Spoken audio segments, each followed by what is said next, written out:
Good afternoon, everyone. YouTube moves to censor anyone who denies climate change. New fact-checking system to combat rampant misinformation and conspiratorial fodder. On the record, I, David Dubine, creator of the Adapt 2030 YouTube channel and podcast Mini Ice Age Conversations. I have been screaming at the top of my lungs for more than 3 years that our climate is changing so fast and will shift so fast that we as a society will be unable to cope with the losses of global grain and agricultural yields. I am a massive proponent of climate change. Because I do not believe it's the cause is CO2, I've been labeled a climate change denier, which I am not. I dispute the causes of the change that we're seeing, and I attribute it to sunspot activity, repeating cycles with the energy output from the sun occurring in 400-year intervals. And with that being said, because I don't believe in CO2 warming, global warming, Wikipedia, entry right below my video here to tell you the truth. But I'm going to say who's watching the watchers. So I went to the global warming Wikipedia article myself. Let's take a look at the very first temperature reconstruction chart. They show you medieval warming period, 2 millennia of surface temperatures. And then I'll compare that with the Greenland Ice Project. You know, the people who drill the ice cores. See the yellow arrow? Way warmer 1,000 years ago than it was today. That really differs from what they have in the Wikipedia page. And if you think it's just some bunch of fringe scientists that don't agree with CO2 warming, they're the directors of the Greenland Ice Sheet Project. They're the ones who drill the ice cores and give us reconstructions of temperature. And they also show that the melt was far warmer 1,000 years ago than it was today. The very same people looking through the ice cores that they drilled off of Greenland, talking about volcanic activity, ash layers, and repeating cycles that can be measured. And also Wikipedia article, why don't you talk about satellite data temperatures? Why does it always have to be land plus sea? Oh, because the RSS and the UAH diverge so much, and also the temperatures have dropped down to just 0.2 of a degree above baseline. So thanks for putting that below my video. Let's really delve in to see who's watching the watchers and who's fact-checking the fact-checkers. And for more in-depth commentary on subjects just like this, tri-weekly podcast Mini Ice Age Conversations. I just talked with Bob Kudla about how the shift in the intertropical convergence zone on these 400-year patterns is now causing the droughts you're seeing across the planet. Not CO2, it's the sun and the intertropical convergence zone. That is a really interesting episode. And during these times, you're definitely going to have to start taking care of yourself because the just-in-time delivery system revolving on credit, well, that's going to have a real tumultuous step moving forward as the confidence for the grain harvest is diminishing. TrueLeafMarket.com, heirloom and organic seeds for any grow zone on our planet. The link is in the description box below, the Adapt 2030 link, as well as all the links to tonight's images and stories. And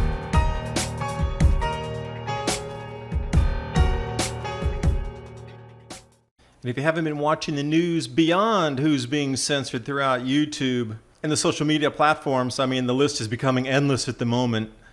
YouTube moves to censor anyone who denies climate change. The new fact-checking system will derive information from Wikipedia or Britannica Encyclopedia. But who's watching them? Who's seeing if the information they're posting is correct? Because it's to debunk all the videos that question topics on global warming or climate change. Media Matters activist group, also called on anybody who dares question global warming to ban them from Facebook. Thanks for the free speech and able for us to throw topics back and forth to see if we can move through and find solutions for this gargantuan climate change that is upon us. I say that because I don't believe it's CO2 driving our climate. With all the climate change that I believe in my own opinion, it's from changes in our sun. Electromagnetic activity that affects our magnetosphere, driving the jet streams that in turn shifts the intertropical convergence zone, shifts moisture patterns, causing droughts, massive floods. That's what you're seeing. Not CO2, the sun. And it's even stated that YouTube cannot stop the service, but they can put blurbs of factual information. Again, what's a fact? Who's correct? Topics prone to misinformation. I'm saying it's the sun. You're saying it's CO2. Let's get into the debate. Extremely well supported consensus. Well, let's take a look through that, because as BuzzFeed reports, there's an ongoing effort to combat rampant misinformation and conspiratorial fodder. I think that's actually CO2, the rampant misinformation. And again, I'll state it for the record. I've been screaming at the top of my lungs for years that this climate change upon us is going to come so fast, so ferociously, that it's going to upset our society. We're going to lose global grain production starting this year. This is the last year, in my opinion, of stable grain harvests because of global climate change. On the record, I state that.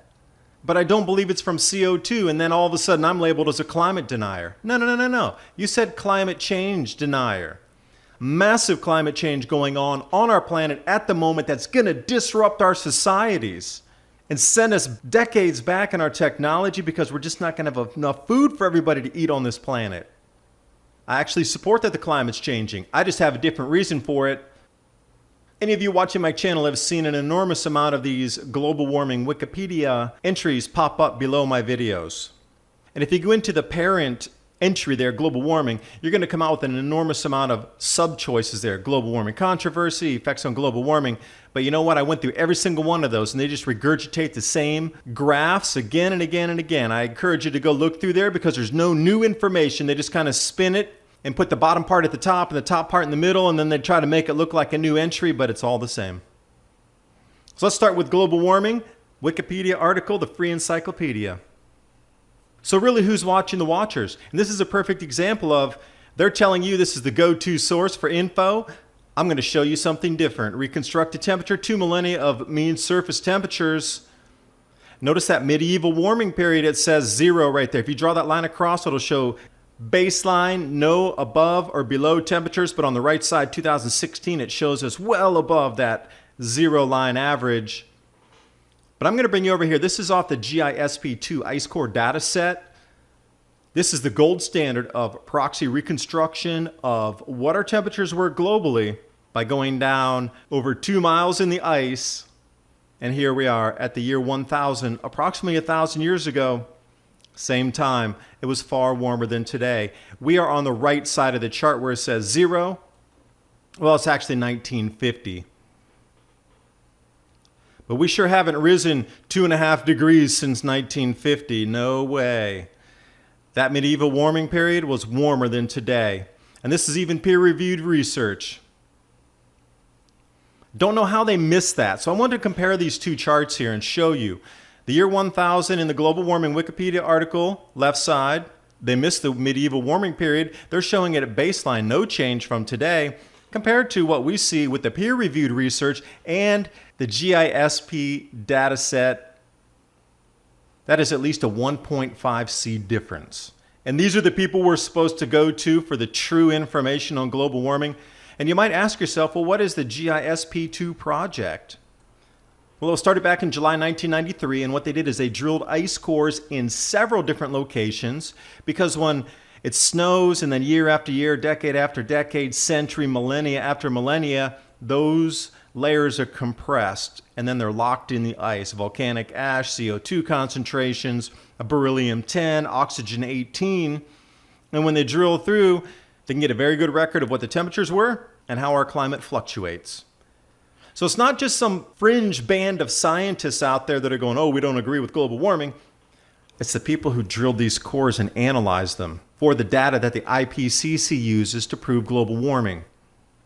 I'll bring you up here to one of the cores, 19 centimeters, about half a foot. So let's say 30 centimeters is a foot, 19 centimeters. Now you can start to see the coloration difference in here. You get those lighter bands, you get the darker bands. So what do they really mean? Well, the lighter bands are the summer. Darker bands are the winter. Because when there's more snow that's compressed, it leaves a thicker layer. And they've even marked these out. What do you think the arrows are? Winter or summer? You're right, it's summer. Now what they did is they drilled on 5 different locations to give you this data. And you notice across every single one of those, across southern and central Greenland, stable. Notice where the outlier is, that pink, far west in Greenland. We're starting to see the same exact thing with an enormous amount of snow cover here in summer. They had July snows in Greenland, 5 feet or more. And also looking at the Holocene variability, you got to realize we're in the Holocene right now. This era in between the ice ages that generally lasts about 10,000 years. It's called the Holocene right now. It's using oxygen 18 isotopes. The older the temperatures are over on the right side, and as we come left, you're going to see 4,000, 2,000, 0. That's our present day. And when we look at the temperature variability, we see the same exact thing. Right around the year 1000, you get that spike that's warmer than today. And it's even labeled colder and warmer. And again, if we're going to take a look at the GIC 5-time scale, I've linked everything below. You can go right into the Ice and Climate Data Center with the Ice Core Drilling Project and review all the information yourself. I'm just bringing it to you in an easy to digest kind of snippet. That orange line I included there, so you can see the stable climate that they're talking about. Do you see much variability in that? Also, what they do is they talked about cosmic rays within the atmosphere and as a proxy, beryllium-10. And what they found out through the segments that they brought up, the volcanic ash layer, do you see it within the ice core? Right side, super thick layer. They find these in repeating cycles of intensity and density and thickness. And what's scary and interesting is it comes on 200, 400, 800, 1600, and 3200 year intervals. Remember, they drilled through more than 2 miles of ice going back almost 500,000 years. And these are the same people telling us that the Holocene melt years, that's the red, where it's red and taller on the red bar chart, that's more melt that occurred. So the temperatures were warmer. The higher the red line, the higher the temperatures because the higher the amount of melt going on. And as you can see back about 8,000 years ago, huge melt as the temperature rose out of the younger Dryas era. And we've somewhat stabilized. If you look over the last 5,000 years, except for those 4 spikes of heating, when there were no cars, SUVs, factories, it warmed and it melted more. I put the big yellow arrow in there so you could see the last 2 iterations of high melt. 1,000 years ago, matching up with exactly what they showed us in the GIS P2 set. So how is it that Wikipedia, the very resource that's supposed to be factual to debunk anybody who doesn't believe in CO2 warming, is actually giving you false information? That's ridiculous. It really is. And you can't edit it either into the entries, because I tried and I would edit this global warming to add the exact same thing I'm showing you here, that the GISP2 dataset shows something entirely different and you're missing the medieval warming period. That goes into the controversy, which they have a page for too, but they don't show anything like this at all. And you can't edit in there in any of it. It is a locked page. There's no edits. Go try. You're not going to edit anything. That is so closely watched. And also, just for a glimpse into our Earth's history, I'm going to take you from 6,200 years ago on the right side up to 4,800 years ago on the left side. And you can see it is nothing but up and down, up and down, up and down. Naturally, 1 to 1.5 degrees, 2 degrees. Rise, falling, rise, falling, rise, falling. This is the last of 1,000 years of temperature data. Look how much it is up and down. Up 1, down 2, up 3, down 1, up 2, down 1 degrees Celsius. But the IPCC doesn't want to show you this, nor do they want to put this in the Wikipedia article as natural variability. Oh, and by the way, all those colored lines in there, those are the collapse of Chinese dynasties when they couldn't grow enough food for their citizens, so there was a change of the emperor.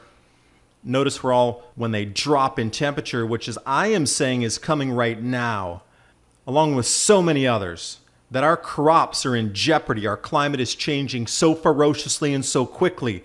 Climate change is an understatement. But another thing about that Wikipedia article, they never go into the satellite temperatures and really put any data points in there either. And I don't understand why. If it's supposed to be the newest, the greatest, the most up-to-date, and you can make edits up to the minute and get the newest news to today and the newest science to today, why is none of this in the Wikipedia entries? RSS versus UAH. Okay, these are 2 different satellite data sets, and notice the divergence in temperature. So which one are we supposed to take for fact? I bet the IPCC is going to go with RSS because it's running hotter. I'm going to stay with UAH because I think our temperatures are cooling on the planet due to the intensifying grand solar minimum. And when we do take a look at the UAH satellite-based temperatures, we are only at 0.2 of a degree above baseline. Now, all those runaway IPCC reports are showing 4 to 5 degrees by the end of the century. It's showing 0.2 of a degree right now. The forecast is for decreased solar activity, which means decreased temperatures on our planet, but they won't let anybody put any of this into the global warming Wikipedia entry to at least start the debate, put an alternative. You're an adult, you choose which set of information you believe. And also in that same global warming Wikipedia article, they go into the polar bears. Oh, don't get me started on the polar bears. Oh wait, I already did. Let's take a look. Polar bear status report. Those darker gray areas, those are unknown, deficient data. This comes from the Canadian Ice Service showing the exact same thing. Where they do have polar bear population measurements and quantified data, they're showing an increase to an all-time high since the 1980s for our polar bear population. And these are the specific research regions. So when you go into the Fox Basin or the Davis Strait, they have a specific population that lives in that area. And that's going to be part 2 of the video series, because every time they put a global warming Wikipedia article under my video, I'm going to come back and I'm going to show you the same kind of information. And I do thank you for watching. Hope you got something out of the video. Please remember to subscribe and click that bell so you can get the latest updates. You might have to click more than once. And also, if you want to see this in a blog format with all the images so you can slow down and really take a look at the graphs and information contained within this, steemit.com/adapt2030. And for more in-depth commentary in 30-minute segments on the exact same things on how our climate is changing, how we need to get ready for the grand solar minimum, the crop losses, and the way this is going to affect our society because our climate is changing so fast and it can be benchmarked back to repeating cycles in the sun and what you can forecast out going forward, mini Ice Age conversations, anywhere you can find a podcast hosted on the net.